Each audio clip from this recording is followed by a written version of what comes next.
സ്വദേശിനി വിപഞ്ചികയുടെയും മകളുടെയും മരണം ശാസ്താംകോട്ട ഡിവൈഎസ്പി അന്വേഷിക്കും. കൊല്ലം റൂറൽ SP സാബു മാത്യു മേൽനോട്ടം വഹിക്കും. കുണ്ട്ര പോലീസ് വിപഞ്ചികയുടെ ബന്ധുക്കളുടെ മൊഴിയെടുത്തിട്ടുണ്ട്. കേസ് ക്രൈംബ്രാഞ്ചിന് കൈമാറാൻ സാധ്യത. അതേസമയം വിപഞ്ചികയുടെ അമ്മ ഷാർജയിൽ എത്തിയിട്ടുണ്ട് എന്ന് സഹോദരനും എത്തിച്ചേരുമെന്നാണ് അറിയാൻ സാധിക്കുന്നത്. വിവരങ്ങളുമായി മനോജ് ഉണ്ട്. മനോജ്, കേസ് ക്രൈംബ്രാഞ്ചിന് കൈമാറും എന്ന സൂചനകൾ ലഭിക്കുന്നു. ഒപ്പം തന്നെ വിപഞ്ചികയുടെ അമ്മ ശൈലജ ഷാർജയിൽ എത്തിയിട്ടുമുണ്ട്. ഈ കേസ് അത് അങ്ങനെ തീരേണ്ട കേസല്ല, കൃത്യമായ അന്വേഷണം നടക്കണം. മകളുടെ മരണത്തിൽ ദുരൂഹതയുണ്ട് എന്ന് അമ്മ ആരോപിക്കുന്നു. എങ്ങനെയാണ് വിശദാംശങ്ങൾ?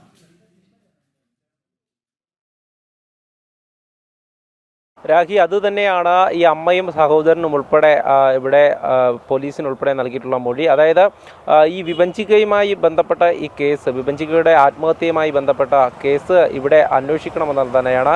ഇതിൽ കഴിഞ്ഞ ദിവസം ഈ ഭർത്താവ് നിതീഷിനും സഹോദരിക്കും ഈ ഭർത്താവിൻ്റെ അച്ഛനുമെതിരെ കുണ്ടറ പോലീസ് കേസ് രജിസ്റ്റർ ചെയ്തിരുന്നു. അമ്മ ശൈലജ നൽകിയിട്ടുള്ള പരാതിയിലാണ് ഈ സ്ത്രീധന പീഡനവും അതോടൊപ്പം തന്നെ ആത്മഹത്യാ പ്രേരണ കുറ്റവും ചുമത്തിയുള്ള കേസ് രജിസ്റ്റർ ചെയ്തത്.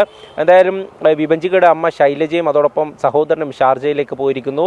ഈ മൃതദേഹങ്ങൾ നാട്ടിലേക്ക് എത്തിക്കുവാനുള്ള നടപടിക്രമങ്ങൾക്കായിട്ടാണ് ഇവർ തന്നെ അങ്ങോട്ടേക്ക് പോയത്. അതോടൊപ്പം തന്നെ ഷാർജ പോലീസും അന്വേഷണം ആരംഭിച്ചിരുന്നു.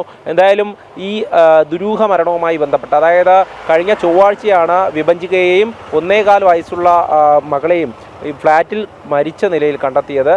തുടർന്നാണ് ഇത് വീട്ടിലേക്ക് അറിയിക്കുമ്പോൾ പല കാര്യങ്ങളും ഇങ്ങനെ പുറത്തു വരുന്നത്. അതായത് നേരത്തെ തന്നെ ഈ ഭർത്താവിൻ്റെ വീട്ടുകാരുമായി ഇത്തരത്തിൽ ഈ കൊടിയ പീഡനത്തിനിരയായി എന്നുള്ളതാണ് വീട്ടുകാരൊക്കെയും പറയുന്നത്, അമ്മ ഉൾപ്പെടെ പറയുന്നത്. വിഭജിക അത്തരത്തിൽ ഒരുപാട് കാര്യങ്ങൾ വീട്ടിലേക്ക് ബന്ധുക്കളെയൊക്കെ അറിയിച്ചിരുന്നു. വീട്ടിലേക്ക് വരാൻ നിന്നപ്പോൾ അതിനുപോലും അവർ തടസ്സം നിന്നു. അതോടൊപ്പം തന്നെ പുറത്തു പോകാനോ ഒന്നും ഈ ഭർത്താവിൻ്റെ സഹോദരി സമ്മതിച്ചിരുന്നില്ല. അതോടൊപ്പം കുട്ടിയുടെ മറ്റ് രേഖകൾ വരെ മാറ്റുന്ന സാഹചര്യമുണ്ടായി.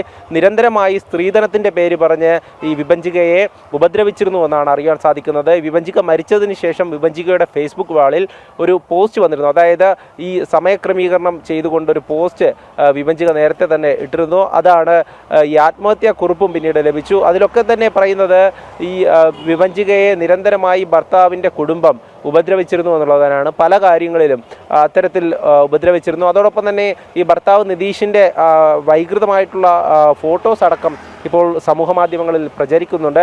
എന്തായാലും ഈ കേസിൻ്റെ അന്വേഷണ ചുമതല നിലവിൽ ശാസ്താംകോട്ട ഡിവൈഎസ്പിക്കാണ്. അതോടൊപ്പം തന്നെ റൂറൽ SP മേൽനോട്ടം വഹിക്കും. എന്തായാലും കുണ്ടറ പോലീസ് രജിസ്റ്റർ ചെയ്ത കേസിൽ അന്വേഷണം തുടരുകയാണ്. മൃതദേഹം ഉടൻ അവിടെയുള്ള നടപടിക്രമങ്ങൾക്ക് ശേഷം നാട്ടിലേക്ക് എത്തിക്കുവാനുള്ള ഒരു ശ്രമം തുടരുകയാണ്. അതേസമയം തന്നെ ഈ നിതീഷിൻ്റെ കുടുംബം കുഞ്ഞിൻ്റെ മൃതദേഹം ആവശ്യപ്പെട്ടുകൊണ്ട് അവിടെ മറ്റ് നിയമ നടപടികൾ തുടങ്ങിയിരിക്കുന്നു എന്നാണ് അറിയാൻ സാധിച്ചത്.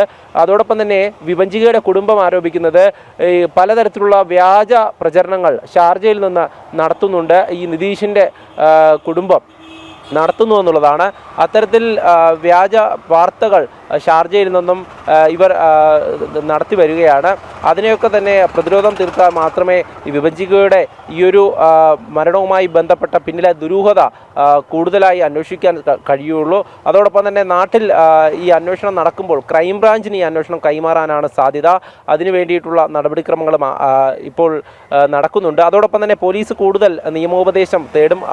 മറ്റൊരു കാര്യം, 7 വർഷം, അതായത് വിവാഹം കഴിഞ്ഞ് 7 വർഷത്തിന് മുമ്പ് ഇത്തരത്തിലുള്ള ഒരു സ്ത്രീധന പീഡനം അല്ലെങ്കിൽ ഇത്തരത്തിലുള്ള കാര്യങ്ങളൊക്കെ തന്നെ വന്നു കഴിഞ്ഞാൽ അത് അന്വേഷിക്കേണ്ടത് DYSP മുതലുള്ള ഉദ്യോഗസ്ഥരാണ്. അതുകൊണ്ട് തന്നെയാണ് ശാസ്താംകോട്ട DYSP ഈ ഒരു കേസ് അന്വേഷിക്കുന്നത്. കഴിഞ്ഞ ദിവസമാണ് ഈ കുണ്ടറ പോലീസ് ഇവരുടെ പരാതിയിൽ അച്ഛനെയും അതോടൊപ്പം തന്നെ സഹോദരിയെയും നിതീഷിനെ 1-ാം പ്രതിയാക്കിയൊക്കെ കേസ് രജിസ്റ്റർ ചെയ്തിട്ടുള്ളത്. വിഭജികയുടെ മൃതദേഹം എത്തിച്ചതിന് ശേഷം മറ്റ് നടപടികളിലേക്ക് കൂടെ കടക്കും.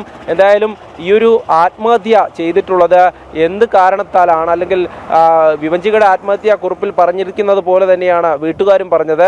അതായത് നിരന്തരമായുള്ള സ്ത്രീധന പീഡനം, അതോടൊപ്പം തന്നെ മറ്റു തരത്തിലുള്ള ഉപദ്രവങ്ങളെല്ലാം കൊണ്ടാണ് സ്വന്തം മകളുടെ ജീവൻ നഷ്ടമായത്. അത് എത്തരത്തിലാണ് മരിച്ചിരിക്കുന്നത് എന്നതിനെക്കുറിച്ചുള്ള അന്വേഷണം, ഇതിന് പിന്നിൽ ആരൊക്കെ ഉണ്ടായിരുന്നു എന്ന്. കുഞ്ഞിന്റെ മരണം ഈ കേസ് ക്രൈംബ്രാഞ്ചിന് കൈമാറാൻ സാധ്യത എന്നുള്ള വാർത്തയാണ് പുറത്ത് വരുന്നത്. അതുപോലെ തന്നെ ഈ മണിക്കൂറിൽ വരുന്ന ഒരു പ്രധാന അപ്ഡേറ്റ്, നേരത്തെ രാജസ്ഥാൻ രജിസ്ട്രേഷനിലുള്ള കണ്ടെയ്നർ ലോറി നെട്ടൂർ പോലീസ് പിടികൂടിയിരുന്നു. ആ സമയത്ത് 2 പ്രതികളെ പോലീസ് കസ്റ്റഡിയിലെടുത്തിരുന്നു. പോലീസിനെ വെട്ടിച്ചിട്ട് ഒരാൾ കടന്നു കളഞ്ഞിരുന്നു. ഈ രാജസ്ഥാൻ സ്വദേശി ഇപ്പോൾ പോലീസ് പിടികൂടിയിട്ടുണ്ട് എന്ന അപ്ഡേറ്റ് കൂടി പുറത്തു വരുന്നുണ്ട്.